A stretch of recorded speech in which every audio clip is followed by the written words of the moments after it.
बहुता जन्मांती जोडी लागली से हाती। मनुष्य देह ऐसा ठाव धरी पांडुरंगी भाव। बहु केला फेरा येथे सापडला थारा। मनुष्य देह ऐसा ठाव धरी पांडुरंगी भाव। तुका म्हणे जाणे ऐसे दुर्लभ ते शहाणे।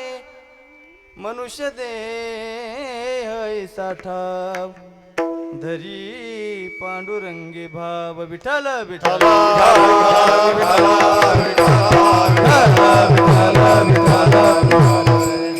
समचरण सरोजम सांद्र नीलांबुदाभं जगदनीतपानिं मंडनं मंडनानां।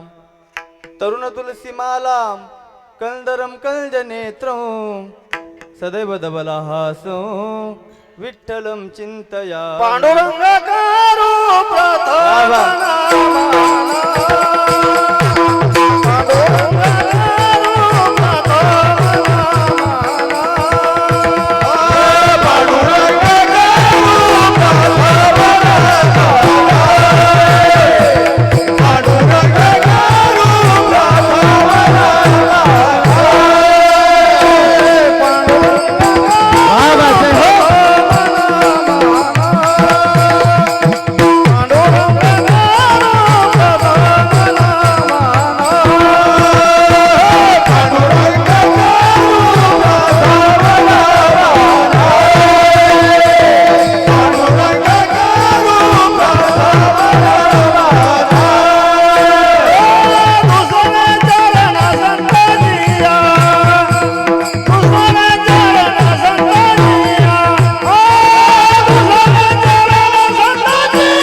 पांडुरंगा करू प्रथम नमन दुसरे चरण संताचिया। त्यांच्या कृपादानी कथेचा विस्तारू बाबाजी सद्गुरुदास तुका। महिम न पारंते परम विदुषोय सदृशी। सुतिर ब्रह्मादी नाम पितदबसन्नास्त्वयि गिर। अथा वाच सर्व स्वमति परिणामावधि गृह्णन्। ममापेश स्तोत्रे हर निरपवाद परिकर।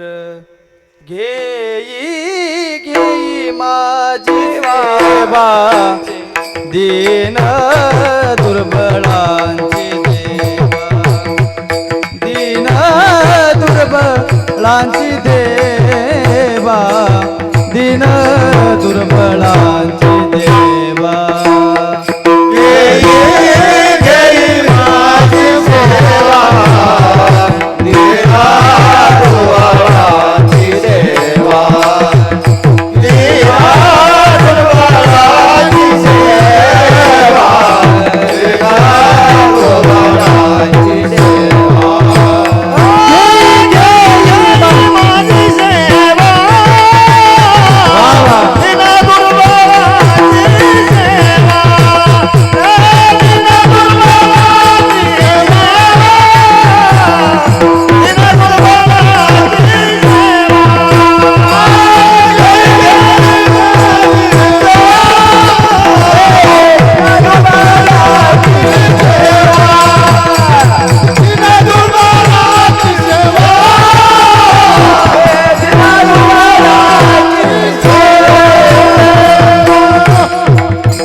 अलकापुरी रम्य सिंहासनस्थं पदाम्भोज तेजस्फुर्दिक् प्रदेशं विदिन्द्रादिदेवैः सदा स्तूयमानं समाधिस्थमूर्तिं भजे ज्ञानदेवं नमो ज्ञानेश्वरा नमो ज्ञानेश्वरा नमो ज्ञानेश्वरा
नमो ज्ञानेश्वरा नमो ज्ञानेश्वरा निवृत्ती उदारा सोपान देवा मुक्ताबाई नमो त्रिभुवन पावनी आद्यत्रय जननी देवाची मनोजवं मारुततुल्य वेगं जितेन्द्रियं बुद्धिमतां वरिष्ठं वातात्मजं वानरयूथमुख्यं श्रीरामदूतं शरणं प्रपद्ये तपोज्ञान वैराग्य भक्ति स्वरूपं सदालंकृतं साधु संन्यास योगं मुखेस्य वेदांत शास्त्रार्थनीतिं नमो नारायण गिरी ब्रह्म स्वरूपं विठ्ठल विठ्ठल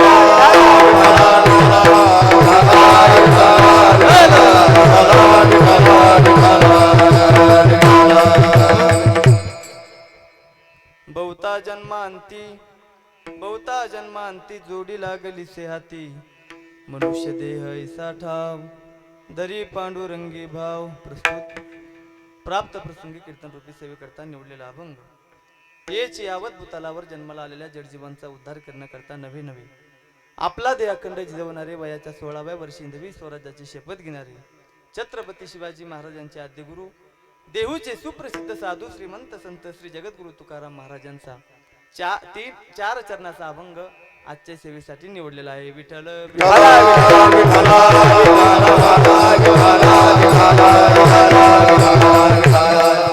या अभंगातून श्री जगद्गुरु तुकोबराय या नरदेहाचं महत्व प्रतिपादन करून सांगतात महाराज सांगतात हा जो नरदेह आपल्याला मिळाला हा कसा मिळाला अनेक जन्मानंतर मिळाला खऱ्या अर्थानं ही जोड आपल्या हाताला लागलेली आहेत बहुता जन्मांती जोडी लागली से हाती महाराज सांगतात अनेक जन्मानंतर आपल्याला हा देह प्राप्त झाला ही जोड आपल्या हाताला लागली मग महाराज या देहाच्या माध्यमातून येऊन आम्ही काय करावं जगद्गुरु तुकोबराय सांगतात मनुष्य देह ऐसा ठाव धरी पांडुरंगी भाव या देहामध्ये आल्यानंतर आपण पंढरीश भगवान पांडुरंग परमात्मा त्याचं भजन करावं चिंतन करावं नामस्मरण करावं जगद्गुरु तुकोबराय सांगतात मी अनेक जन्मांतरामध्ये फिरलो पण खऱ्या अर्थाने मला थारा मिळाला नाही तो थारा मला या मनुष्य देहामध्ये मिळाला बहु केला फेरा येथे सापडला थारा आणि शेवटच्या चरणात जगद्गुरु तुकोबराय सांगतात असं जे जाणतात म्हणजे कसं अनेक जन्मानंतर देह प्राप्त झाला ही जोड आपल्या हाताला लागली मग या देहाचं मुख्य उद्देश काय आहेत तर भगवंताचं भजन करणं हा देहाचं मुख्य उद्देश आहेत अनेक जन्मांतरामध्ये फिरून खऱ्या अर्थाने थारा मिळाला नाही तो थारा आम्हाला या मनुष्य देहात मिळाला वरचे तिन्ही चरण जे असं जाणतात जगद्गुरु तुकोबराय त्यांना खऱ्या अर्थानं शहाणं म्हणतात तुका म्हणे जाणे ऐसे दुर्लभते शहाणे या ठिकाणी जगद्गुरु तुकोबराय फक्त शहाणे शब्द वापरतात अति शहाणं नाही आणि दीड शहाणं सुद्धा जगद्गुरु तुकोबारांना माहित होतं अतिशहाणे लोक समाजामध्ये भरपूर आहे आणि 150 शहाणे तर पावलं पावलावर भेटतात म्हटले. म्हणून जगद्गुरु तुकोबारांना ते शहाणे अपेक्षित नसून इथं कोणते शहाणे अपेक्षित आहे? ऐसे दुर्लभ ते शहाणे असं जे जाणतात जगद्गुरु तुकोबाराय शहाणं म्हणतात. मग या देहाच्या माध्यमातून येऊन आपण काय केलं पाहिजे? तर मनुष्य देह ऐसा ठाव धरी पांडुरंगी भाव विठ्ठल विठ्ठल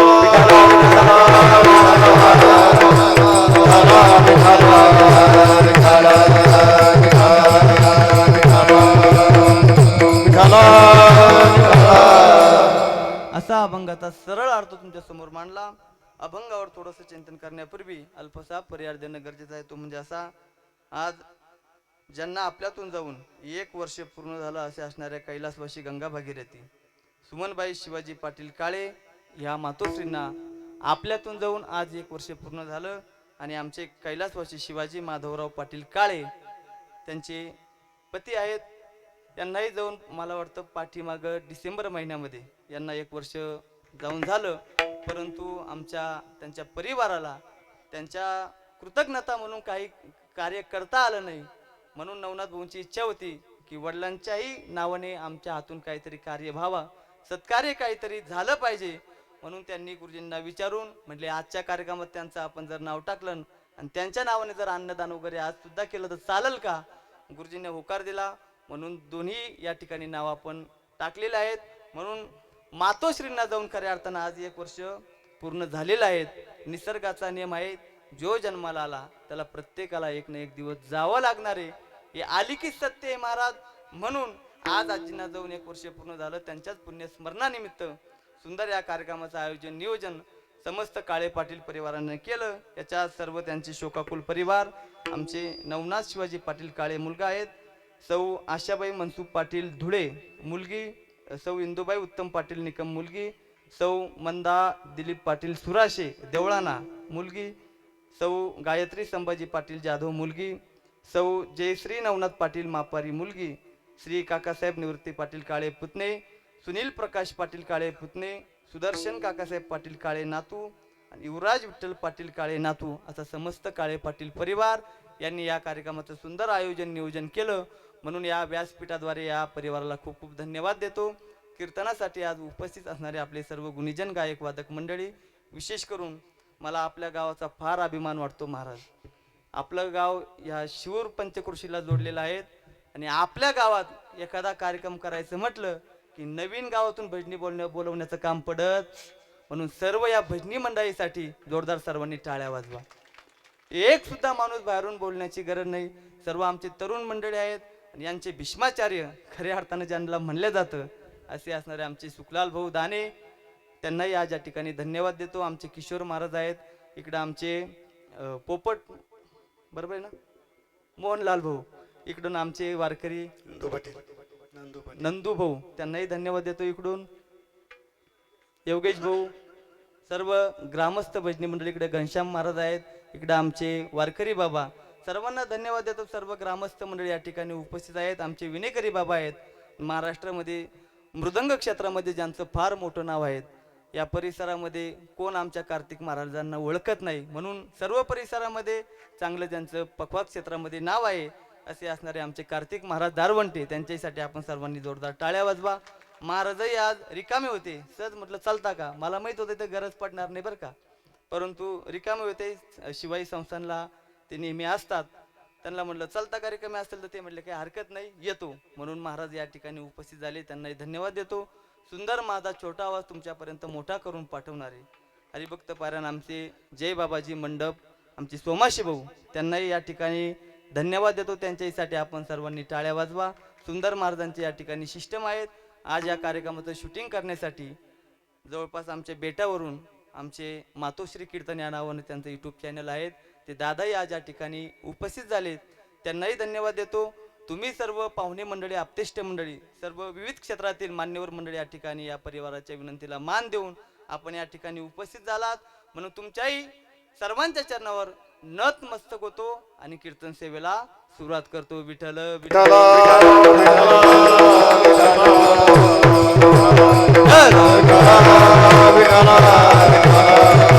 विठ्ठल जगद्गुरु तुकोबाराय अभंगातून या नरदेहाचं महत्व प्रतिपादन करून सांगता.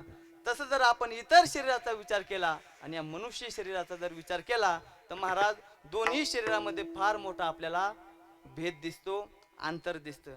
काही गोष्टी जरी सारख्या वाटत असल्या तर इतर शरीरामध्ये आणि मनुष्य शरीरामध्ये फार मोठा अंतर आहे. तुम्ही म्हणाल महाराज कोणकोणत्या गोष्टी सारख्या आहे हो, तर काही गोष्टी सारख्या आहे का? आहार निद्रा भय मैथुनंच सामान्य मेतत पशुभीर नरानाम. महाराज सांगतात आहार, निद्रा, भय आणि मैथुन या चार गोष्टी प्राण्यांमध्ये आपल्यामध्ये सारख्या आहे, काही फरक नाही. मला सांगा कुत्रालाही भूक लागते आणि आपल्याला सुद्धा किशोर महाराज भूक लागते. कुत्राला जर भूक लागली तर कुत्रा आपल्या मालकाजवळ जाऊन लोंढा गोळतं आणि आपल्याला भूक लागली तर आपण नाही कळलं तुम्हाला आपल्या बायको जवळ जाऊन, आहे का नाही? अहो कुत्र्याला भूक लागते, आपल्यालाही भूक लागते. कुत्र्यालाही भीती वाटते, आपल्यालाही भीती वाटते. कुत्र्याला एक दिवस जायचं आहे आणि आपल्याला सुद्धा एक दिवस. पण काही गोष्टी जरी सारख्या वाटत असल्या तर इतर शरीरामध्ये आणि मनुष्य शरीरामध्ये फार मोठा अंतर आहे. या मनुष्य शरीराच्या ठिकाणी आपल्याला 5 पैलू दिसून येतात. पहिला मुद्दा, इतर शरीरामध्ये आणि मानवाच्या शरीरामध्ये फार मोठा अंतर आहे. दुसरा मुद्दा, हे शरीर मिळणं अतिशय कठीण आहे, अतिशय दुर्मिळ आहे. तिसरा मुद्दा, या शरीरावर तुमची आमची सत्ता नाही. चौथा मुद्दा, हे शरीर क्षणभंगूर आहे. पाचवा मुद्दा, याच शरीराच्या माध्यमातून आपल्याला भगवान परमात्म्याची प्राप्ती करता येते. विठ्ठल विठ्ठल विठ्ठला विठ्ठला विठ्ठला.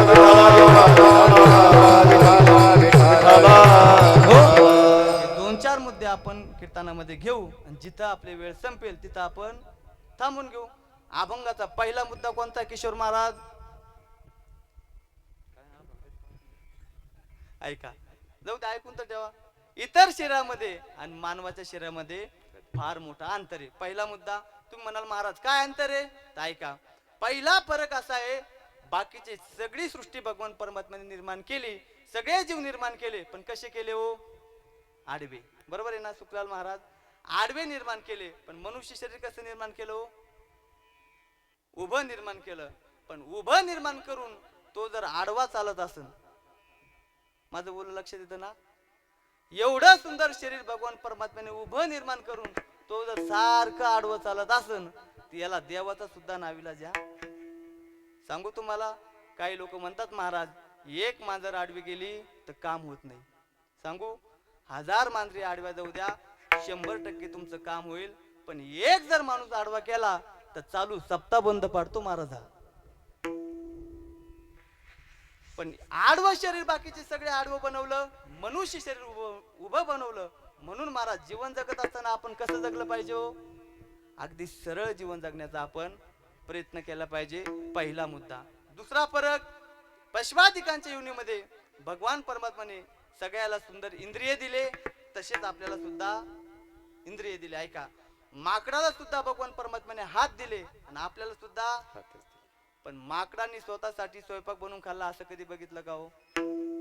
पण आपण आपल्या हाताने सुंदर स्वयंपाक बनवून खाऊ शकतो. दुसरा फरक. तिसरा फरक, पशवादिकांनाही वाणी दिली आणि आपल्याला सुद्धा वाणी दिली. पण पशवादिकांच्या वाणीचा काही बोध होत नाही. कावळा कावका करतो, चिमणी चिवचिव करते, गाई हंबरडा फोडते, त्यांच्या वाणीचा काही बोध होतो का? काहीच बोध होत नाही. पण आपली वाणी महाराज वर्णात्मक आहे, शब्दात्मक आहे. आपली वाणी आपल्याला कळते ते भाग जाऊ द्या, पण आपली वाणी पशवादिकांना सुद्धा कळाल्याशिवाय. तुम्ही सर्व शेतकरी माणसं आहात.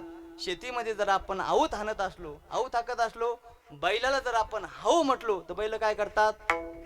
थांबतात का पळतात? आपली वाणी आपल्याला कळतेच कळते, पण पशवादिकांना सुद्धा कळाल्याशिवाय राहत नाही. मग एवढ्या सुंदर भगवान परमात्म्याने आपल्याला हे शरीर उपलब्ध करून दिलं, एवढे सुंदर भगवान परमात्म्याने इंद्रिय दिले. कशासाठी दिले?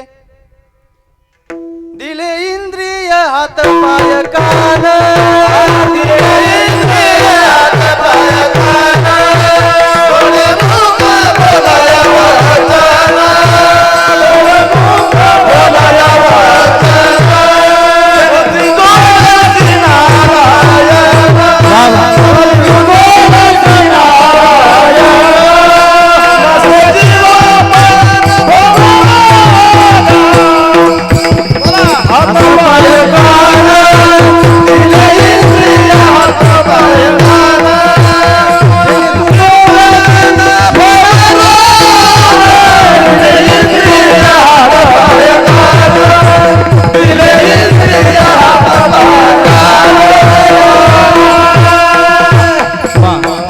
आमच्या महाराजांनी सांगितलं काय म्हणले एवढं सुंदर आपल्याला इंद्रिय दिले कशासाठी महाराज सांगतात दिले इंद्रिय हात पाय कान डोळे मुख बोलाया वचन जेणे तू जोडसी नारायण नासी जीवपन भवरोग पहिलं इंद्रिय दिलं जगद्गुरु तुकोबरा सांगतात आपल्याला हात दिले कशासाठी दिले हो तुमच्याकडे नाही ना हा प्रकार चांगली गोष्ट आहे हात दिले जुगार खेळण्यासाठी दिले नाही हे पवित्र भगवान परमात्म्याने आपल्याला हात दिले ना महाराज एक तर भगवंताच्या भजनामध्ये टाळी वाजवण्यामध्ये नाही तर हाताने काहीतरी दान देण्यासाठी किती पवित्र हात आहे तुम्हाला सांगू का आपण उठल्याबरोबर एक सुभाषित म्हणतो बघा कराग्रे वसते लक्ष्मी करमध्ये सरस्वती करमुले तू गोविंदम प्रभाते कर दर्शनम कर प्रभाते दर्शनम उठल्याबरोबर या हाताचं आपण दर्शन घेतलं पाहिजे का साक्षात देव या हातामध्ये वास करतात माझं जर खोटं वाटत असेल तुम्ही माझ्यापेक्षा फार ज्येष्ठ मंडळी आहात पूर्वी लोकांची एक म्हण होती बघा आपला हात वा आपला हात जगन्नाथ जगन्नाथ शब्दाचा अर्थ देव या हातामध्ये वास करतात आणि हेच हात जर तुम्ही जुगार खेळण्यासाठी जर वापरत असाल तर नारदाच्या गादीवरून सांगतो हेच हात तुम्हाला एक दिवस नरकात सुद्धा घेऊन गेल्याशिवाय राहणार नाही मग हाताचं भूषण काय हो ते हाताने आपण काही ना काही दान दिलं पाहिजे सुभाषितकार वर्णन करतात हस्तो पवित्रो यदि दान पुण्यम पादो पवित्रो यदि तीर्थयात्रा कंठो पवित्रो यदि नाम घोषो हृदयो पवित्रो यदि ब्रह्मनिष्ठा महाराज सांगतात हस्तस्य भूषणम दानम या हाताचं भूषण कशामध्ये असेल तर दान देण्यामध्ये ज्यावेळेस भीष्म पितामह शरपंजरी पडलेले होते ना त्यावेळेस त्यांनी हा न्याय नीती धर्म राजाला सांगितला म्हटले धर्मा दान धर्मान राजधर्मान मोक्ष धर्मान विभागश दान देणं हा माणसाचा धर्म आहे देत राहू महाराज माणसाने सांगू तुम्हाला शरीराचं वजन वाढलं की माणसाने व्यायाम करावा आणि धनाचं वजन वाढलं की माणसाने विठ्ठल विठ्ठल विठ्ठल विठ्ठल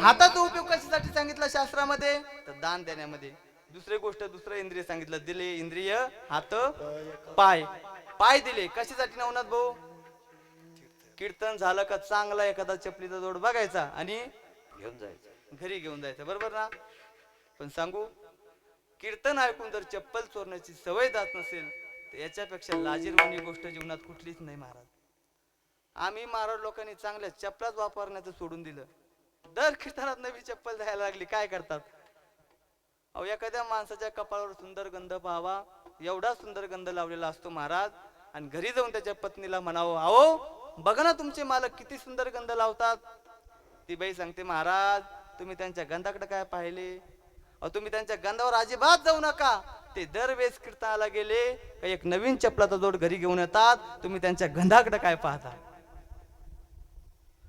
कीर्तन ऐकून जर चप्पल चोरण्याची सवय जात नसेल तर लाजीरवाणी गोष्ट आहे पाय दिले एवढे पवित्र महाराज कशासाठी महाराज सांगतात या पायाने आपण तीर्थयात्रा करावी हस्तो पवित्रो यदि दान पुण्यम पादो पवित्रो यदि तीर्थयात्रा किंवा पायी तीर्थयात्रा मुखी राम नाम पायी तीर्थयात्रा मुखी राम नाम हाची माझा नेम सिने ओ हाची माझा नेम सिद्धीने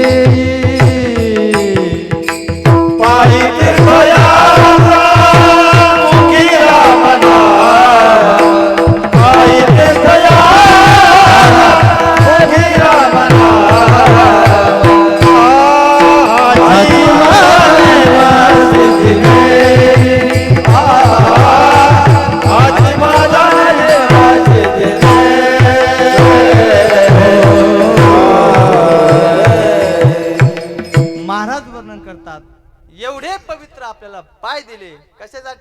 म्हणले पायी तीर्थ यात्रा मुखी राम नाम हाची माझा नेम सिद्धीने या पायाने आपण तीर्थयात्रा करावी. याच्या पुढचं इंद्रिय दिलं कंठ. आपल्याला एवढं सुंदर भगवान परमात्म्याने मुख दिलं. कशासाठी दिलं हो? आता या तोंडाचे अनेक प्रकारचे लोक अनेक प्रकारचे फायदे घेतात. जे बिड्या पितात ना त्यांना वाटतं देवानी चांगली व्यवस्था निर्माण करून दिली. हे तोंडच दिलं नसतं तर आम्ही बिडी ओढली कुठून असती. जे गायछाप खातात ते म्हणतात महाराज अहो एवढं तोंड पवित्र आम्हाला दिलं नसतं तर आम्ही पुडी कुठं ठेवली असती. लय अवघडे महाराज. आजकालचे लहान लहान मुलं सुद्धा व्यसन करायला लागले. सांगू तुम्हाला एक 10 वर्षाचं पोरग गायछाप खात होतं. त्याला बघितलं म्हटले करे बाळा गायछाप खातो लाज नाही वाटत. त्या पोरानं सांगितलं महाराज याच्यात काय लाज वाटायची. म्हटले गायछाप खाणं का एवढं मोठं व्यसन आहे का? म्हटलं बाबा एवढं मोठं व्यसन आहे का? म्हणजे त्या पुडीवर लिहिलेलं असतं काय इससे कॅन्सर हो सकता है. आपण वाचतो महाराज तरी सुद्धा खाल्ल्याशिवाय. तो म्हटला महाराज आताच्या काळात गायछाप खाणं तंबाखू खाणं एवढं मोठं व्यसन नाही. म्हटलं कसं एवढं मोठं व्यसन नाही रे? म्हटले तुम्ही कीर्तन करताना महाराज. म्हटलं हो. म्हटले सांगू का तुम्हाला गायछाप खाणं किती नॉर्मल व्यसन आहे? म्हटले तुम्ही कीर्तन करता? म्हटलं हो. कीर्तनामध्ये तुमच्या समोर जे लोक बसलेले असतात ना त्या बसलेल्या लोकांपैकी 80% लोकांच्या खिशात गायछापच्या पुढे निघल्याशिवाय राहणार नाही. एवढं तंबाखू नॉर्मल. तुम्ही आता काढू नका राहू द्या.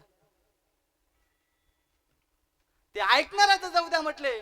कधी कधी जे टाळ घेऊन उभे असतात ना कार्तिक महाराज या टाळ घेणाऱ्यापैकी 40% लोकांच्या खिशात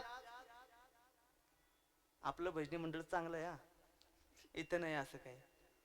तेवढ्यात महाराज त्या पोराचा मास्तर समोरून आला आणि त्या मास्तरला सांगा त्या पोराला म्हटलं बाळा अरे तुझे मास्तर समोरून आले त्यांना तर घाबर. पोरग म्हणतो महाराज मी माझ्या बापाला घाबरत नाही तर याला कोण घाबरन. मास्तर जवळून निघून गेलं आणि योगायोगाने त्याचा बाप समोरून आला. त्या पोराचा हात असा होता बापाला पाहिल्याबरोबर त्या पोराने लगेच हात असा पाठीमाग केला. मनातल्या मनात विचार केला म्हटलं जाऊ द्या तोंडानं फटकळ असं बोलून गेला. मास्तरला काय बापाला घाबरत नाही पण कमीत कमी बाप समोरून आल्यावर याने बापाची इज्जत ठेवली बा. 2 मिनिटांनी बाप सुद्धा निघून गेला आणि त्या पोराला म्हटलं करे बाळा अरे आत्ताच तर बोलून गेला मास्तरला काय माझ्या बापाला घाबरत नाही आणि बाप समोरून आल्यावर का हात पाठीमाग केला. तो म्हटला महाराज तुमचा गैरसमज वेगळा झाला. हात घाबरून पाठीमाग केला नाही ते याच्यातली अर्धी खातो म्हणून लवकर हात पाठीमाग केला. तर मला सांगा पोराच्याच हातातली अर्धी गायछाप जर बाप खात असेल तर बापाने मुलाला काय चांगले संस्कार लावायचे हो. म्हणून शास्त्रामध्ये एक सूत्र आहे बघा यद यद आचरती श्रेष्ठ तत्त देवे तरो जना. जसे घरातील शहाणे माणसं वागतात ना तसेच लहान मुलं वागण्याचा प्रयत्न करतात. विठ्ठल विठ्ठल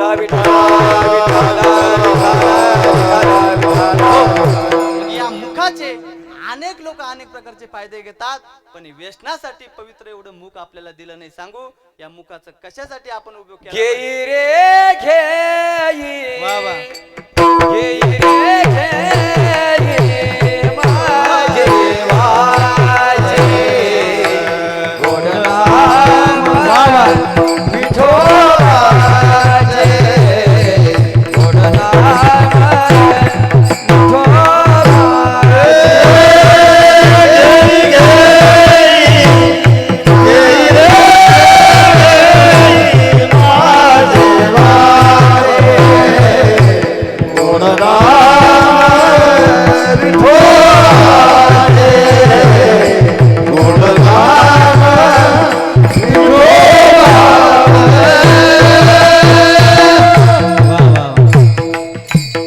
महाराजांच्या किशोर महाराजांसाठी अगदी समर्पक प्रमाणा.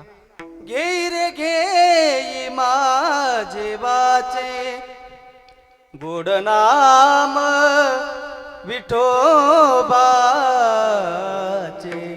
पवित्र आपल्याला मुख दिलं भगवंताचं भजन करण्यासाठी. किंवा महाराज सांगतात कमल मुख राम भजन को दिया खाया पिया सुख से सोया, खाया पिया सुख से सोया, नाहक जमाना खोया, कमल मुख राम भजन को दिया. पवित्र आपल्याला हे मुख दिलं ना महाराज, भगवंताचं भजन करण्यासाठी दिलं. मग एवढं सुंदर शरीर आपल्याला भगवान परमात्म्याने दिलं. मग या शरीराच्या माध्यमातून इतर शरीरामध्ये जे केलं जातं ते जर या शरीराच्या माध्यमातून करत असलो तर एवढा सुंदर शरीर हा नरदेह मिळून उपयोग होईल का हो? ऐका, देवाने सगळी सृष्टी निर्माण केली, सगळ्या प्रकारचे जीव निर्माण केले. जलचर, नभचर, थलचर, उभयचर, सगळ्या प्रकारची सृष्टी निर्माण केली. पण देवाला समाधान वाटलं नाही. का? एवढे मी जीव निर्माण केले पण याच्यापैकी मला कोणी जाणत, कोणीच माझं भजन करत. मला सांगा, आकाशात उडणारे देवाला जाणतात का हो? तुमच्याकडे बोलत नाही का? आकाशात उडणारे देवाला जाणत नाही. जमिनीवर फरफडणारे देवाला जाणत नाही. जमिनीवर पाण्यात राहणारे देवाला जाणत नाही.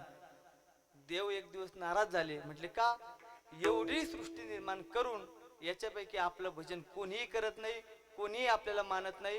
आता एक जीव आपण असा तयार करू का तो माझं भजन करू शकेल, मला जाणू शकेल. म्हणून देवाने एवढं सुंदर आपल्याला हे शरीर प्राप्त करून दिलं.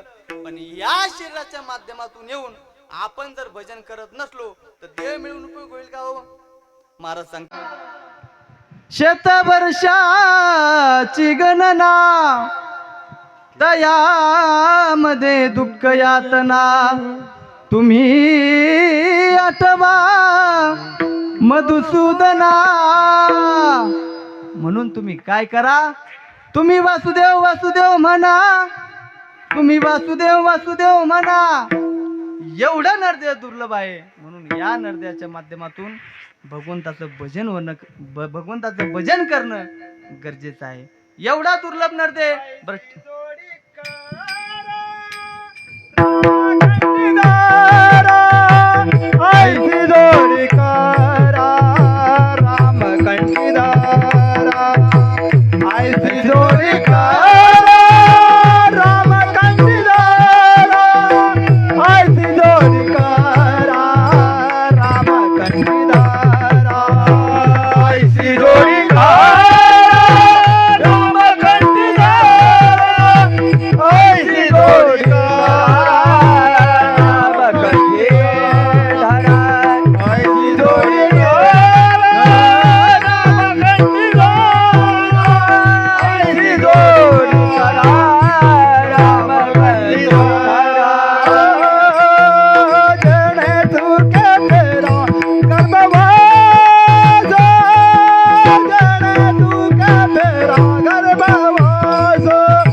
घनश्याम महाराजांनी सुंदर प्रमाण सांगितला. ऐसी जोडी करा रामकंठी धरा, जेणे चुके फेरा गर्भवास. या शरीराच्या माध्यमातून आपण भगवंताचं भजन करणं गरजेचं आहे. हा नरदेह मिळणं फार कठीण आहे, दुर्लभ आहे. एवढा दुर्लभ नरदेह आपल्याला प्राप्त झाला का नाही? तुम्ही आम्ही या नरदेहाला प्राप्त झालो. एवढा नरदेह असणारा आपल्याला दुर्लभ आपल्याला प्राप्त झाला. पण महाराज, प्राप्त होऊन सुद्धा या नरदेहामध्ये, या नरदेहाला येऊन या नरदेहावर तुमची आमची सत्ता नाही आहे का हो? या देहावर जर आपली सत्ता असती तर आपण आपले काळे केस पांढरे होऊ दिले असते का? बोला बोला. या देहावर जर आपली सत्ता असती तर आपलं तरुण पण आपण जाऊ दिलं असतं का? म्हातारं होऊ दिलं असतं का महाराज आपण? या देहावर जर आपली सत्ता असती तर आपले एवढे पांढरे शुभ्र दात आपण पडू दिले असते का? खरं सांगू तुम्हाला, देवाला आपली फार काळजी आहे. देवानं आपल्याला जन्माला घातलं ना तर काळजी करणारा सुद्धा कोण आहे? देवचे महाराज. फक्त आपल्याला कळत नाही, तो भाग जाऊ द्या. नवनाथ भाऊ मला सांगा, देव आपले दात कोणत्या वर्षात काढून घेतात हो? 20व्या का 50व्या? कोणत्या वर्षात काढून घेतात? 50 वर्ष लागल्यानंतर पुढे एक एक दात. याचं कारण असं आहे, देवाला माहिती आहे आता वरतून कडक कडक टाकलेलं खाली यांना पचणार नाही. आपली देव काळजी करतो पण लोक डुप्लिकेट दात बसून का होईना आपला रट्टा चालू दिल्याशिवाय. खरं सांगू का, देव आपल्याला ऐकायला कमी कोणत्या वर्षात करतात? थोडं आपल्याला कमी ऐकायला येतात बाबा कधी? थोडं म्हातारं झाला का मग देवाला माहिती आहे आता जे घरात चालू आहे ना ते तुमच्या ऐकण्याचं कामाचं राहिलं. आता जर तुम्हाला ऐकायला मिळालं ते तुम्ही अटॅक येऊन मरून जाताल. म्हणून देव आपली कानपूर लाईन सुद्धा कमी करतो. दिसायला कमी कधी होतं? आता देवाला माहिती आहे घरात जे चाललं ना ते तुमच्या पाहण्याच्या लायकीचं राहिलं. आता तुम्ही लक्ष घालू नका, आता तुम्ही वानप्रस्थ व्हा. 50च्या पुढे काय सांगितलेलं, कोणता आश्रम सांगितलेला आहे? वानप्रस्थ. तुम्ही वनाच्या दिशेने निघा, भगवंताचं चिंतन करण्यासाठी तुम्ही बाहेर जा. पण लोक 2-2 लेपचं ऑपरेशन करून बघितल्याशिवाय राहत नाही. म्हणून एवढा या देहावर आपली सत्ता नाही. तुम्हाला सांगू का, काही माणसं तरुणपणात अजिबात परमार्थ करत नाही बघा. अजिबात त्यांना परमार्थ माहीत नसतो, कीर्तन माहीत नाही, वारी माहीत नाही, एकादशी माहीत नाही, कशासोबत त्यांना घेणं नसतं. पण आपल्या सामान्य माणसाला वाटतं अहो हा माणूस कधी मंदिरात येत नाही, कधी वारी करत नाही, कधी भजन माहीत नाही, कधी कीर्तन माहीत नाही, तरी देव या माणसाचं एवढं चांगलं करतो. आणि आम्ही 24 तास मंदिरात गाडलेलो आहे तरी आमचं एवढं वाटोळं. सांगू तुम्हाला, त्याला जर भोग भोगायला मिळत असेल ते पूर्वजन्मीचं त्याचं पुण्याचं फळ आहे. पण सांगू, आता केलं जाणारं जे कर्म आहे ते त्यालाच काय त्याच्या बापाला सुद्धा भोगायला आल्याशिवाय राहणार नाही. प्रत्येकाला आपल्या कर्माचं फळ भोगायला मिळणार आहे. सांगू तुम्हाला, देव त्या माणसाला तरुणपणात काहीच करत नाही. तो माणूस थोडा म्हातारा झाला, खाटेवर बसायला लागला का एक दिवस देव नावाची शक्ती दाखवल्याशिवाय राहत नाही. त्या माणसाला झोपेतच अर्धंगावळीचा झटका पाठवून देतो. चांगलं तोंड वाकडं होतं, चांगले हात वाकडे होतात, पाय वाकडे होऊन जातात. त्याची बायको त्याला सकाळी उठवायला जाते, उठा तुमचं तोंड वाकडं झालं. तो वाकड्या तोंडाने म्हणतो कोण गेलो तोंड वाकडं. आणि मग त्याची बायको त्याला सांगते अहो आता वाकडं तोंड करणारा तुम्हाला दिसणार आहे वय? आयुष्यात कधी परमार्थ केला नाही, कधी गावातल्या मंदिरात दर्शनाला गेले नाही, गावातल्या मंदिरात तोंड कोणत्या दिशेला आहे ते तुम्हाला अजून माहित नाही, कधी सप्ताला वर्गणी दिली नाही, कधी अन्नदान केलं नाही, आणि आता वाकडं तोंड करणारा तुम्हाला दिसणार आहे वय? बायकोचं ऐकल्यानंतर त्याला अशी झांज येते महाराज. त्याला वाटतं आपण आता का होईना भगवंताचं भजन केलं पाहिजे. पण कधी हो? सगळं वाकडं झाल्यावर. जेव्हा चांगलं तोंड राहतं तेव्हा कधी मंदिरात येत नाही. मग अशा अवस्थेत भगवंताचं भजन करण्याची इच्छा होती, मग अशा लोकांची गर्दी कुठं? सकाळी काकड्यात. आता या काकड्याचं एवढं अवघड आहे, ज्यांना काकडा येतो त्यांना उठायचा कटाळा, आणि ज्यांना येत नाही ते रातभर झोपत नाही महाराज. याची कडी वाजव, त्याची कडी वाजव, याला उठव, त्याला उठव. ते येणार म्हणतो झोप रे बाबा, झोप 2 तास तू झोप ना, मला झोपू दे. आणि काकड्याला असे लोक आले, अशा माणसाचा अभंग सुद्धा असा फिक्सा असतो महाराज. आल्याबरोबर सुरू करणार कोंडो कोंडो दारीला जीव. खरं सांगू, ज्या लोकांचे मंदिराजवळ घर राहतात ना त्या लोकांना वाटतं त्याचा काय गळा जाऊन दाबावा का काय, एवढा बेसर ओरडतो. बाकीचे लोक म्हणतात बाबा आता कशाला जीव कोंडून धरतात, जेव्हा जीव कोंडून धरायचा होता तेव्हा मंदिरात कधी आले नाही, आता कशाला जीव कोंडून धरतात. मला सांगा, तोंड चांगलं होतं, तोंडात दात चांगले होते, तो तेव्हा भजन करायला पाहिजे होतं का नाही? आता तोंडही चांगलं नाही, दात पडून गेले. जोपर्यंत तोंडात दात चांगले होते तोपर्यंत गावात एकही बोकड्या वाढू दिला नाही. त्या असा उचलून बघायचा पाठीमागून महाराज बोकड्या. किती केलं ते का उचलून बघतात मला माहित नाही, मी का व्यापारी नाही. अहो जोपर्यंत तोंडात दात चांगले होते तोपर्यंत दारासमोरून एकही कोंबडी जिवंत जाऊ दिली. आणि आता कशाला कोंडू कोंडू धरीला जीव, आता मोकळा जीव सोडून दे तू, त्याच्यात तुझं कल्याण आहे. सांगू, या देहावर तुमची आमची सत्ता नाही. कोणता क्षण माणसाच्या जीवनातला शेवटचा असेल सांगता येत नाही, म्हणून आहे तो क्षण परमार्थामध्ये व्यतीत करण्याचा प्रयत्न करा. विठ्ठल विठ्ठल.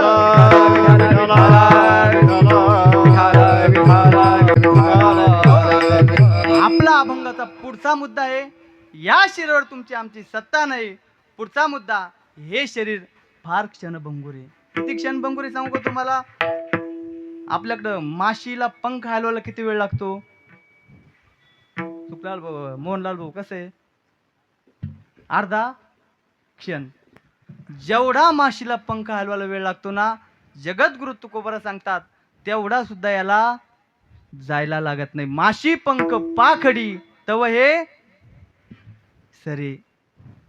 जेवढा माशीला पंख हलवायला वेळ लागत नाही लागतो तेवढा सुद्धा याला जायला लागत नाही. जगद्गुरु तुकोबराय सांगतात, जायचे एक शरीर जाईल क्षणात, कहा गोपीनाथ पावेची ना किंवा क्षणभंगूर नाही भरवसा.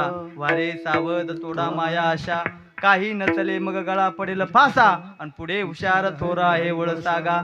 काही लोक म्हणतात आम्हाला येऊन भेटतात महाराज, अहो आत्ता सकाळी त्या माणसासोबत 1 तास गप्पा मारल्या हो. सकाळीच तो माझ्या घरी येऊन बसला होता, सकाळी आम्ही 1 तास गप्पा मारल्या बघा.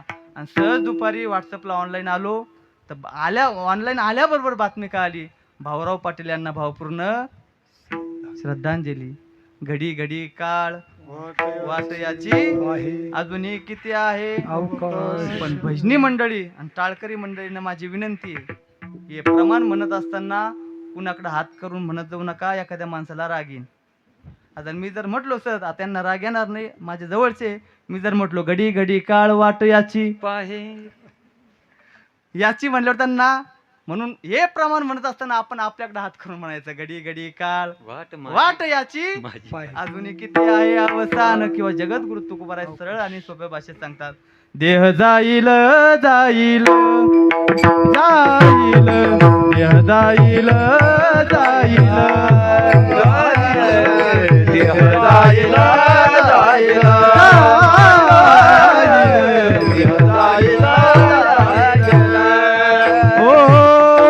याची काळोबा काईल, याची काळोबा काईल, देह जाईल जाईल जाईल, देह जाईल जाईल. याची काळोबा खाईल, याची काळोबा खाईल,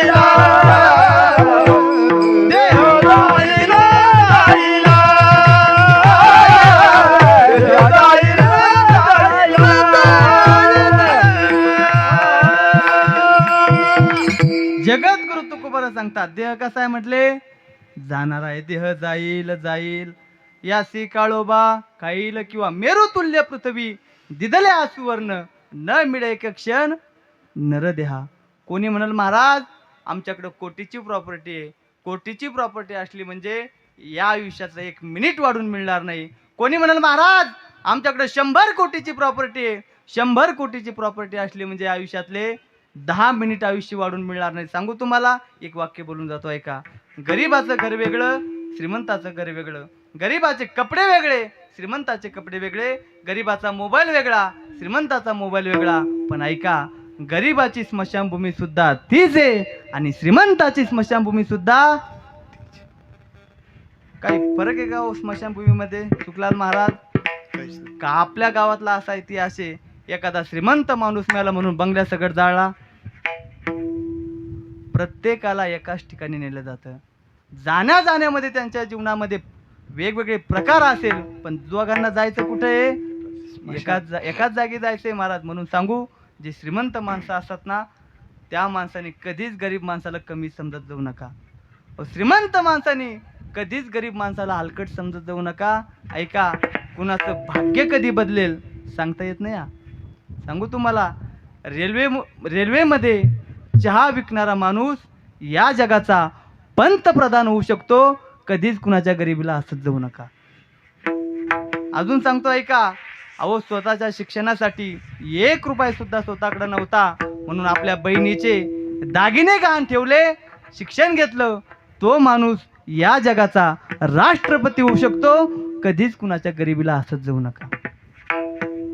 प्रत्येकाला एकाच जागी जायचंय महाराज. या ठिकाणी कोणीच आजपर्यंत अमर झाला असं कधी बघितलं का हो? आपला जर आपण इतिहास बघितला तर कोण कोण गेलं? आजा मेला पंजा मेला बाप मसरा गेला, आजा मेला पंजा मेला बाप मसरा गेला. देखल तू बंधू तोय जैसा देखल तू बंधू तोय जैसा झाला.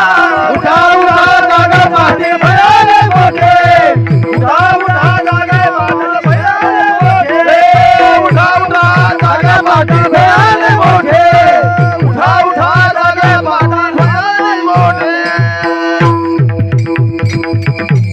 हा आपला इतिहास आहे. कोण कोण गेलं म्हणजे? आजा मेला पंजा मेला बाप मसना गेला, देखत देखत ना तू पण तोही तैसा झाला.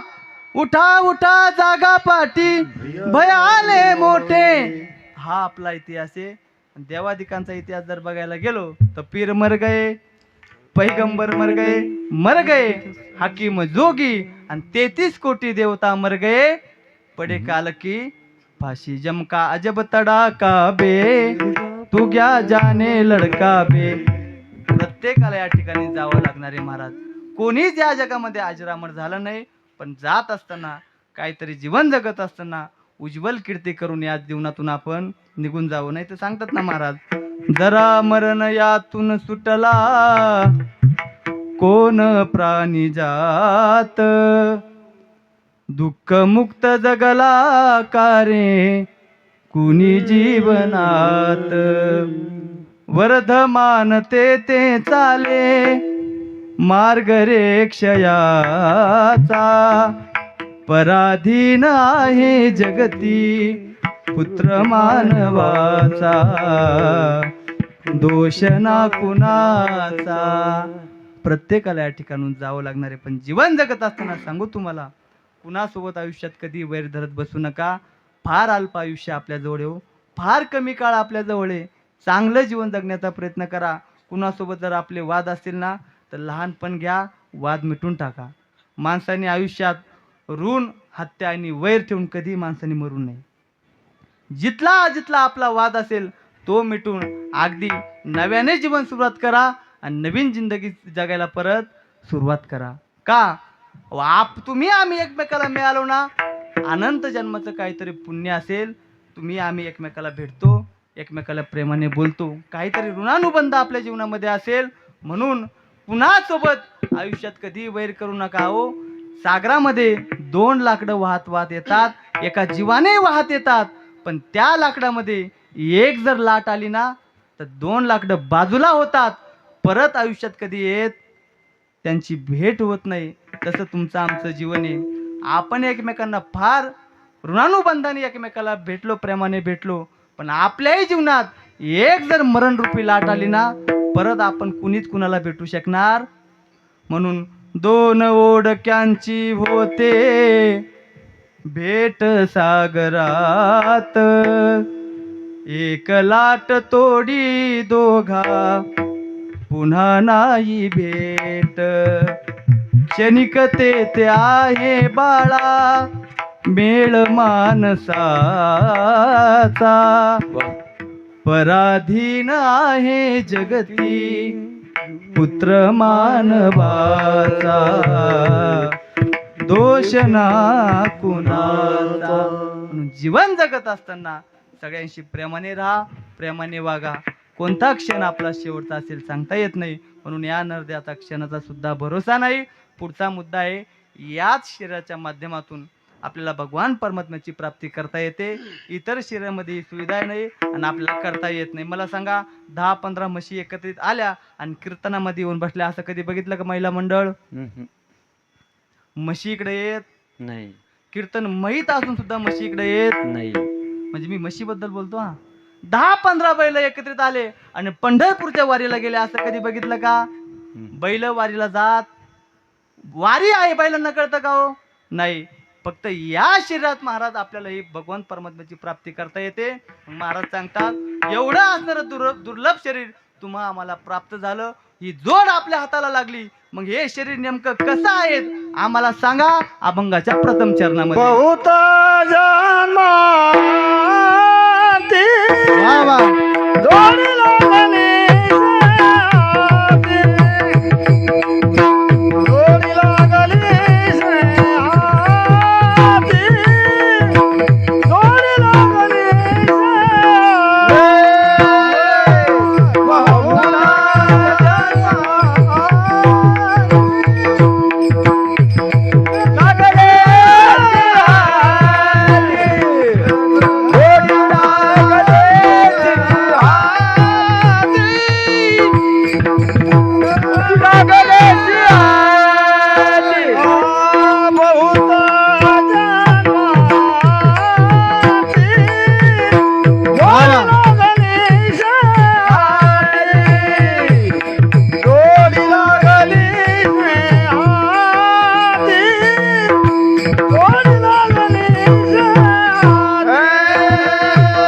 बहुत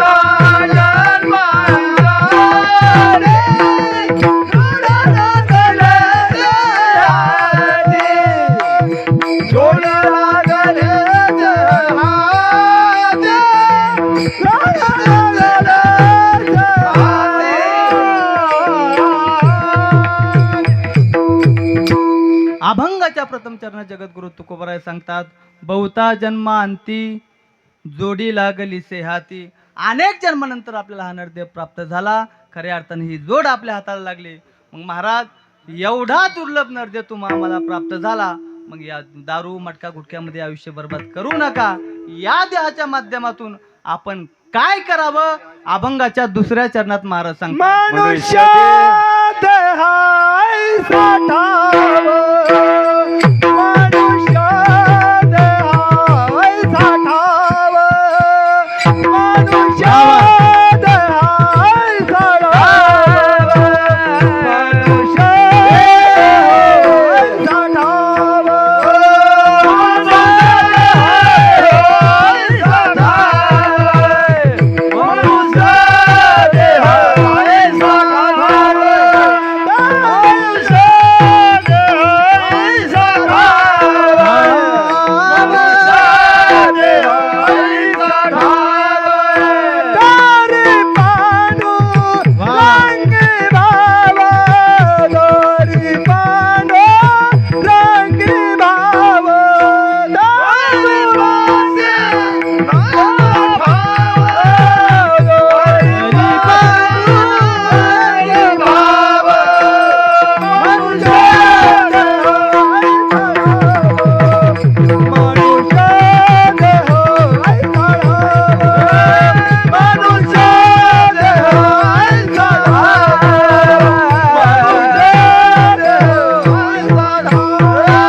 घनश्याम महाराजांसाठी टाळ्या वाजायला सर्वांनी.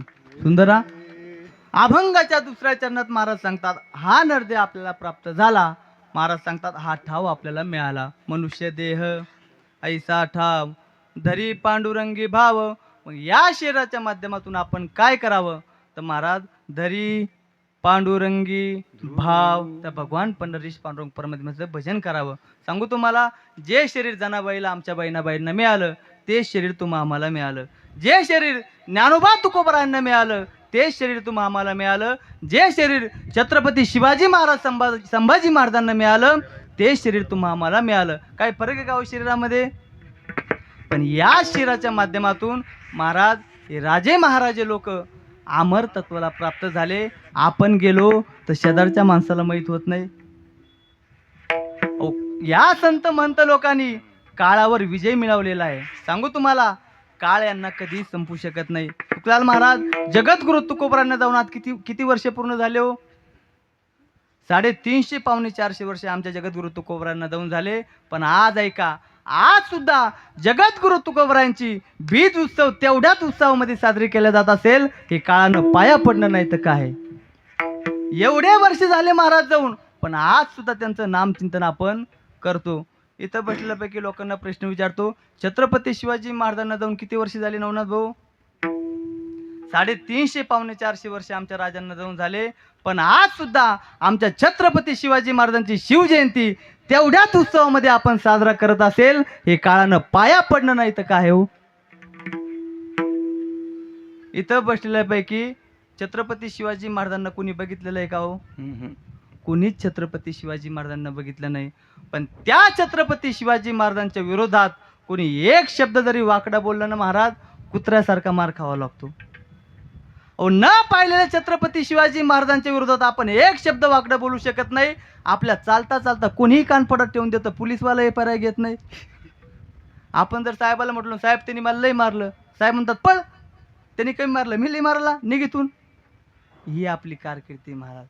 अहो एक वाक्य बोलून जातो ऐका, कुणाचा जन्म आम्हाला काय देऊन गेला माहित नाही, कुणाचा जन्म आम्हाला काय देऊन गेला माहित नाही, पण आमच्या छत्रपती शिवाजी महाराजांचा जन्म आम्हाला स्वराज्य देऊन गेला, विसरता कामा नाही.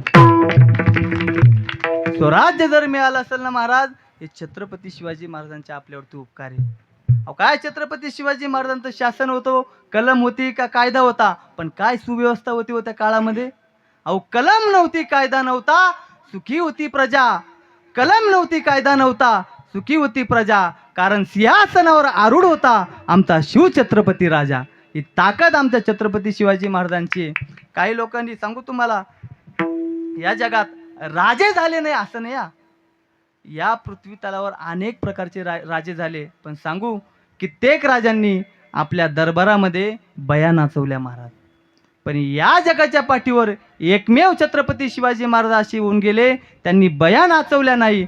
बया नाचवणारे आमचे छत्रपती शिवाजी महाराज नव्हते, तर बया वाचवणारे आमचे छत्रपती शिवाजी महाराज. असं जीवन जगले महाराज. एका जणांनी मला कीर्तनातून प्रश्न विचारला, म्हटले का हो महाराज, छत्रपती शिवाजी महाराज कीर्तनातून सांगतात छत्रपती शिवाजी महाराज काय देव होते का?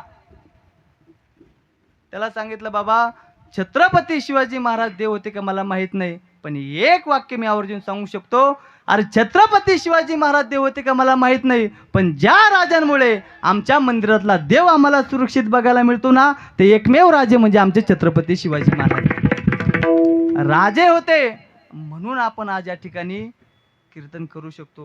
म्हणून स्वराज्य निर्माण कसं करावं आमच्या छत्रपती शिवाजी महाराजांकडून शिकावं, आणि धर्मासाठी कसं लढावं धर्मवीर संभाजी महाराजांकडून शिकावं. काय धर्मवेडे होते आमचे संभाजी महाराज. इथं बसलेल्यापैकी बऱ्याचशा लोकांनी तो छावा पिक्चर बघितलेला असेल. बघितला काळे शर्टवाले भाऊ तुम्ही? हो, आमचे संभाजी महाराज फक्त हिंदू नाही जर म्हटले असते ना, या जगातले पाहिजे ते भोग भोगायला मिळाले असते, राजवैभवामध्ये जीवन जगू शकले असते, थाटामाटामध्ये राहू शकले असते. पण महाराज जगातले सगळे भोग बाजूला केले, या हिंदू धर्मासाठी जीवन जगले, हिंदू नावासाठी जीवन जगले, स्वतःचं शरीर या हिंदू धर्मासाठी बलिदान केलं. एवढंच नाही महाराज, तपत्या साळ्या आपल्या डोळ्यात टाकून घेतल्या, डोळे फुटले, बुबुळ बाहेर आले, पण धर्म बदलला नाही. इथं बसून ऐकायला बरं वाटतं महाराज या सगळ्या गोष्टी, प्रत्यक्षात कृतीत आणल्यानंतर बघा काय त्रास झाले असेल त्यांना. एवढंच नाही, अंगावर आमच्या संभाजी महाराजांच्या एक सुद्धा कातडं ठेवलं गेलं नाही. सगळं अंगाचं कातडं काढलं आणि संपूर्ण अंगाला मिठाचा लेप दिला गेला, मीठ सोडलं गेलं. सर्व शेतकरी आमच्या माता माऊल्या या ठिकाणी बसले आहात. शेतामध्ये जर आपण थोडंसं काम करत असलो, हाताला वगैरे थोडंसं काही जखम झाली आणि स्वयंपाक करताना एकच कण जर त्या मिठा लागलेल्या जागेवर लागला ना महाराज, विचारा यांना किती दाह होतो, किती त्रास होतो शरीराला. पण आमच्या संभाजी महाराजांनी या हिंदू धर्मासाठी देह अर्पण केला हो. अजून सांगू तुम्हाला, आपल्याच हाताने नेल कटरने जर आपण आपले नख काढत असलो आणि नख काढता काढता थोडंसं नख आत काढलं गेलं आणि जिव्हाळी जर आपल्या बोटाला लागली तर 8 दिवस आपलं बोट आपल्याला तोंडात धरून बसावं लागतं. पण त्या संभाजी महाराजांचा एक एक नख चिमट्यामध्ये धरावा, उपसून काढावा, बाजूला फेकावा. एक एक नख चिमट्यामध्ये धरावा, उपसून काढावा, बाजूला फेकावा. किती कष्ट सहन केले हो आमच्या राजांनी, किती त्रास सहन केला महाराज. ते होते म्हणून आज आपण या ठिकाणी आनंदाने जीवन जगू शकतो. अनेक महाराजे लोकांनी महाराज या हिंदू धर्मासाठी आपलं बलिदान दिलेलं आहे. म्हणून म्हणावं लागतं त्यांच्यासाठी, ऐका. जे देशासाठी लढले ते अमर हुतात्मे झाले. जे देशासाठी लढले ते अमर हुतात्मे झाले. काय काय केले या लोकांनी? सोडिले सर्व घरदार, सोडिला सुखी संसार, ज्योती समजीवन जगले ते अमर हुतात्मे झाले. जे देशासाठी लढले ते अमर हुतात्मे झाले. तो तुरुंग ते उपवास, किती सोसला वनवास, कुणी फासावरती चढले ते अमर हुतात्मे झाले. जे देशासाठी लढले ते अमर हुतात्मे झाले. छत्रपती शिवाजी महाराज की जय, धर्मवीर संभाजी महाराज की जय. एवढे वर्ष या लोकांना जाऊन झाले, पण आज सुद्धा या लोकांचं नुसतं नाव जरी घेतलं ना महाराज, अंगावर काटा आल्याशिवाय राहत नाही. ही ताकद त्यांच्या नावाची आहे. म्हणून जीवन जगत असताना असं काहीतरी जीवन जगा. छत्रपती शिवाजी महाराज जीवन जगले, धर्मवीर संभाजी महाराज जीवन जगले, जगद्गुरु तुकोबाराज ज्ञानोबाराज जीवन जगले, आमच्या जनाबाई महाराज बहिणाबाई महाराज जीवन जगल्या. असं जीवन जगण्याचा प्रयत्न करा. म्हणून मनुष्य देह ऐसा ठाव, धरी पांडुरंगी भाव, बहु केला फेरा, येथे सापडला धारा, तुका म्हणे जाणे ऐसे दुर्लभ ते शाने. मनुष्य देह ऐसा ठाव, धरी पांडुरंगी भाव. या देहाचा मुख्य उद्देश काय आहे? भगवंताचं भजन करणं. तुम्ही एवढे श्रोतेजन या ठिकाणी उपस्थित झालात, कशासाठी आलो तो आपण? आजींना भावपूर्ण श्रद्धांजली अर्पण करण्यासाठी आलात. आपण दुसरी तिसरी काय श्रद्धांजली अर्पण करू शकतो या ठिकाणी येऊन? आपल्यात तेवढं सामर्थ्य नाही आणि एवढं आपण पुण्यवान सुद्धा नाही. पण एक श्रद्धांजली 5 वर्षाच्या मुलापासून तर 100 वर्षांच्या बाबापर्यंत एक श्रद्धांजली आपण आजींना अर्पण करू शकतो. ती म्हणजे भगवंताचं त्यांच्यासाठी 2 मिनिटं भजन करणं. हीच खऱ्या अर्थाने त्यांना भावपूर्ण श्रद्धांजली असेल. आमच्या मातुश्री आज या ठिकाणून निघून गेल्या, पण प्रत्येकाला विनंती आहे त्यांच्यासाठी आपण 2 मिनिटं भजन करा. एवढीच खऱ्या अर्थाने त्यांना श्रद्धांजली अर्पण असेल. सर्वांनी, महिला मंडळ पुरुष मंडळी हात वर घ्या. सर्वांनी 2 मिनिटं भजन. आपलं कीर्तन झालेलं आहे आता. जय विठोबा रखुमार, ये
मुबारक हो माये मुबारक हो माये मुबारक हो माये मुबारक हो संत शंकर स्वामी महाराज संत शिवाई माता की जय.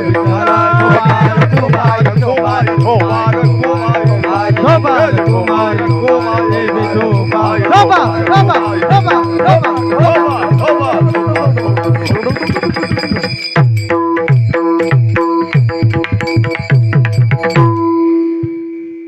वा, सुंदर तुम्ही या ठिकाणी सर्वांनी भजन केलं. सर्वांनी या ठिकाणी खूप खूप धन्यवाद देतो. यथामती यथा अवकाश 2 मिनिटं सर्वांनी बसा फक्त. हे नंतर वाटा बरं का भाऊ. ओ गणेश कृष्णा भाऊ का गणेश भाऊ, हे आपण नंतर वाटू. 2 मिनिटं बसा फक्त. आपलं 5च मिनिटात कीर्तन सेवा या ठिकाणी संपणार आहेत. 2 मिनिटं सर्वांनी शांत बसायचं आहेत. यथामती यथा अवकाश, जशी जमेल तशा बुद्धीप्रमाणे या ठिकाणी आपण कीर्तन सेवा करण्याचा प्रयत्न केला. अभंगाच्या 2 चरणावर आपण या ठिकाणी बोलण्याचा प्रयत्न केला. पण जाता जाता एक सांगून जातो, पवित्र तुळशीची माळ गळ्यामध्ये धारण करा. आणि महाराज, आई वडिलांची सेवा करायला कधी जीवनात कमी पडू नका. तुळशीची माळ का धारण करायची याचं कारण तुम्हाला सांगतो ऐका. माणूस गेल्यानंतर कमीत कमी आपल्या तोंडात लोक तुळशीचं पान ठेवतात. ते पान ठेवण्याच्या कमीत कमी आपण लायकीचा असलो पाहिजे. तेवढं तरी आपण प्रत्येकाने आपल्या मनाला वाटलं पाहिजे. म्हणून प्रत्येकाने जिवंतपणे तुळशीची माळ गळ्यामध्ये धारण करा. काही काही माणसं असे असतात. आमच्या गावामध्ये एक मरणासन्न अवस्थेमध्ये एक बाबा पडलेले होते. आणि महाराज, त्या बाबाला मी भेटण्यासाठी गेलो. आणि बाबाला भेटण्यासाठी गेल्यानंतर त्या बाबाला म्हटलं, अहो बाबा, तुम्ही शेवटच्या आता क्षणामध्ये शेवटचं तुमचं सगळे आता म्हटले, आता कमीत कमी शेवट का होईना तुळशीची माळ गळ्यामध्ये घाला. त्या बाबांनी मला सांगितलं, म्हटले, सागर, आता थोड्या तरी साठी कशाला माझा जीव बाटवतो. मला तेव्हा कळलं माळीना जीव बाटतो म्हणून. असं करत जाऊ नका. पवित्र तुळशीची माळ गळ्यामध्ये धारण करा. आणि आई वडिलांची सेवा करण्यासाठी कधी जीवनात कमी पडू नका. आमच्या नवनाथ भाऊंना फार धन्यवाद देईन महाराज मी. एवढी आपल्या आईंची सेवा केली, वडिलांची सेवा केली का. अहो, मला त्यांनी फोन करून सांगितलं, म्हटले, महाराज, ज्या वेळेस आमच्या वडिलांचं वर्ष श्राद्ध होतं ना, त्यावेळेस आमच्या पाठीमागं काहीतरी दुःखद घटना झाली होती. काहीतरी त्यांच्या काहीतरी घरामध्ये एक दवाखान्यामध्ये ते होते वाटतं. परंतु एवढ्या दुःखद वातावरणामध्ये असून सुद्धा अंतःकरणात फार इच्छा होती. म्हटले, महाराज, आमच्याकडून आमच्या वडिलांचं काही करणं झालं नाही. घरातल्या घरात आम्ही पूजा करून वर्ष श्राद्ध केलं. परंतु माझी इच्छा आहे का त्यांच्या नावाने काहीतरी अन्नदान झालं पाहिजे, त्यांच्या नावानं काहीतरी दान झालं पाहिजे, काहीतरी त्यांच्या नावानं माझ्या हातून पुण्यकर्म व्हावं. म्हणून आज त्यांचं बॅनरवर नाव टाकलं तर चालेल का. म्हणलं, काही हरकत नाही. आईचं वर्ष श्राद्ध आहे ना, तर त्यांच्या निमित्तानं, दोन्ही निमित्ताने कार्यक्रम आपण या ठिकाणी करू, कुठलीही हरकत नाही. म्हणून त्यांनी ब्राह्मण देवतांना विचारून हे सुंदर नियोजन आज या ठिकाणी केलं. आणि आई वडिलांची सेवा त्यांनी फार केलेली आहे महाराज.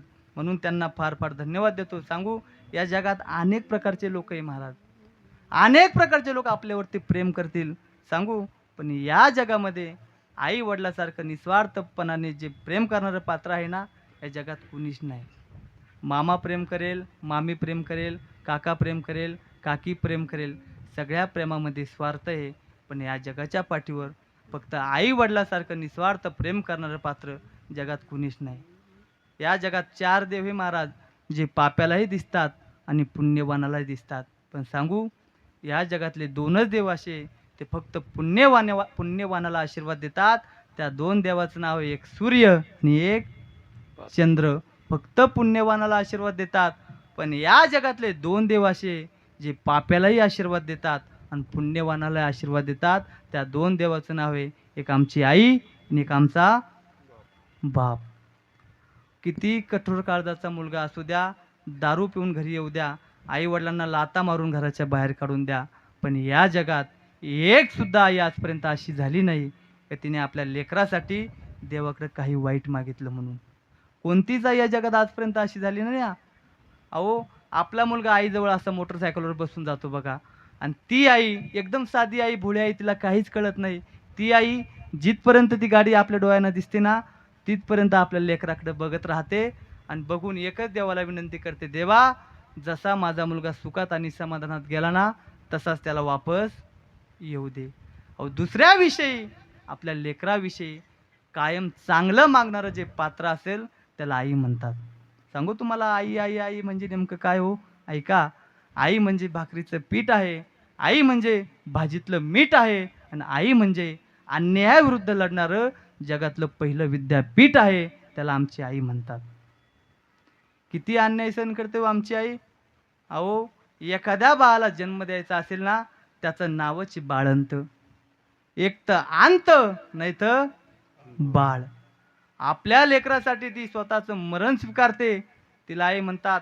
करंगळी कापल्याच्या वेदना आपल्याला सहन होत नाही, पण ईदभर पोट कापून बाळाला जन्म देणारी या जगात फक्त आपली मायच करू शकते. इथं बऱ्याचशा माता माऊल्या माझ्या समोर बसलेल्या आहेत. ज्या माता माऊल्यांची माहेरात आईबाप जिवंत नाही ना, त्या माता माऊल्यांना मी विचारतो, का हो तुम्ही माहेरात जाता का हो? बरेचशा माता माऊल्या आम्हाला येऊन भेटतात, महाराज अहो माहेरातली आमची आईच जिवंत नाही, माहेरातला आमचा बापच जिवंत नाही, आम्ही कुणाला जाऊन भेटावं? जोपर्यंत माहेरातली माय जिवंत आहे तोपर्यंतच लेकीचं माहेरात ठाकुरकी असते. एकदा जर माहेरातली आई निघून गेली ना, त्या लेकीला हक्काचा उंबरा राहत नाही चप्पल सोडण्यासाठी. या जगात अहो किती साधी आई असू द्या, किती भोळी आई असू द्या, किती अशिक्षित आई असू द्या, लेक माहेरला आली आणि वापस तिला जर सासरी जायचं असेल ना, या जगामध्ये एक सुद्धा आई अशी झाली नाही का तिने आपली लेकीची पिशवी रिकाम्या हाताने जाऊ दिली म्हणून. काही ना काही त्या पिशवीत टाकून दिल्याशिवाय राहत नाही. या जगात अनेक दुःख आहे, अनेक दुःख माणसं सहन करू शकतात, पण विचारा महाराज आमच्या नवनाथ भाऊंना आई जाण्याचं दुःख जीवनात काय असतं.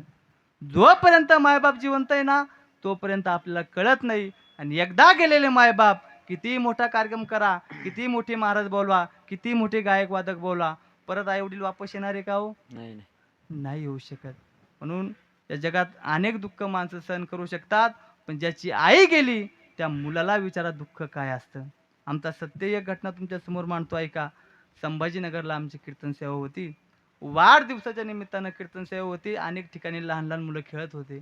अहो कोणी नवे कपडे घातलेले होते, कोणी केक खात होतं, कोणी लाडू खात होतं, कोणी बालुशाही खात होतं, कोणी चिवडा खात होतं. पण एक मुलगा त्या ठिकाणी होता, कोपऱ्यामध्ये बसलेला होता. शर्टला साध्या गुंड्याही नाही, पायाला जखम झालेली होती, पायातून रक्त येत होतं. मला त्या घरामध्ये त्या महिला मंडळाने नेलं, त्या बंगल्यामध्ये मला नेऊन बसवलं. पण बंगल्यामध्ये गेल्याबरोबर त्या बंगल्याच्या एका भिंतीवर एका तरुण 25-26 वर्षाच्या तरुणीचा फोटो लावलेला होता. मी बसल्या बसल्या मनात विचार आला माझ्या, म्हटलं एकतर ह्या घरातील ही लेक असावी, नाहीतर ह्या घरातील ही सून असावी. त्या बिचाऱ्या माता माऊल्यांना मी सांगितलं, म्हटलं तुम्ही थोडंसं बाहेर जा, मला थोडासा आराम करायचा आहे. बिचाऱ्या माता माऊल्या बाहेर निघून गेल्या. आणि सांगू त्या लेकराला मी जवळ बोलवलं. कोपऱ्यामध्ये जे लेकरू बसलेलं होतं त्याला मी जवळ बोलवलं. म्हटलं का रे बाळा, सगळ्या मुलांनी नवे कपडे घातलेले, कोणी केक खातंय, कोणी लाडू खातं, कोणी बालुशाही खातं, कोणी आपल्या आईच्या गायामध्ये जाऊन पडतं. तुझ्या शर्टला साध्या गुंड्याही नाही, पायाला जखम झालेली आहे, कितवीला आहेस म्हटले. त्या मुलांनी सांगितलं, म्हटले महाराज मी 5वीला आहे. अरे 5वीला आहे म्हटलं, तुझ्या आईला सांग ना म्हटले नवे कपडे घालून द्यायला, शर्टला गुंड्या लावून द्यायला, पायाची जखम बरी करून द्यायला. त्या मुलाने मला सांगितलं, महाराज तुम्ही महाराज आहात ना. अहो तेच सांगतोय महाराज तुम्हाला, गेल्या 3 वर्षापासून माझी आई माझ्याशी बोलत नाही हो महाराज. अहो दररोज दुःखाच्या ठेचा खातोय. कधीच माझी शाळेची गाडी माझ्या दारासमोरून उभी राहते, कधीच माझा टिफिन वेळेवर होत नाही. अहो घरात एवढ्या आमच्या आईसारख्या सगळ्या आहेत, पण कधीच कुणी मला बरं पाहत नाही. माझ्या पायात चप्पल नाही, बिगर चपलीचं मला शाळेत जावं लागतं. अहो मला दररोज दुःखाच्या ठेचा खावं लागतात. महाराज तुम्ही सांगा ना माझ्या आईला माझ्याशी बोलायला, सांगा ना तुम्ही महाराज माझ्या आईला. गेल्या 3 वर्षापासून माझी आई माझ्याशी बोलत नाही हो महाराज. त्या मुलाला मी जवळ घेतलं. म्हटलं अरे कुठे आहे म्हटलं तुझी आई. मी तुझ्या आईला सांगतो की तुझ्या बाळाला नवी चप्पल घेऊ दे, नवा शर्ट घेऊन दे, पायाची जखम बरी करून दे. कुठे आहे म्हटलं मी तुझ्या आईला सांगतो. आई कुठे म्हटल्याबरोबर त्या मुलाने माझ्या पायाला अशी जाम मिठी मारली आणि एवढा रडायला लागला महाराज. आणि त्या मुलाने 5-7 वर्षाचं वय महाराज, त्या छोट्या मुलाने त्या घराच्या भिंतीवरच्या फोटोकडे हात केला आणि रडत रडत सांगितलं, महाराज ती माझी आई हो, सांगा ना माझ्या आईला माझ्याशी बोलायला. हो आई जर असती ना माझ्या जीवनात, मला कुणाच्याही डब्याची वाट बघावी लागली नसती. कधीच माझा टिफिन वेळेवर होत नाही. शाळेत अर्धी सत्कुरी एखाद्या मुलाने भाकर दिली ना, त्याच भाकरीवर दिवस दिवस काढावा लागतो. कुणासाठी मी जीवन जगावं? कशासाठी जीवन जगावं? आईला मला सोडून जायचंच होतं, तर का मला जन्माला घातलं हो माझ्या आईने? आईला मरूनच जायचं होतं, तर का मला जन्माला घातलं? का मला दुःखामध्ये टाकून गेली माझी आई? रडायचा, हंबरडा फोडू फोडू एक शब्द बोलायचा. त्या मुलाचे शब्द ऐका. तो मुलगा म्हणतो, कशाला गेली आई तू स्वर्गाला, कोण बागवेल तुझ्या या बाळाला.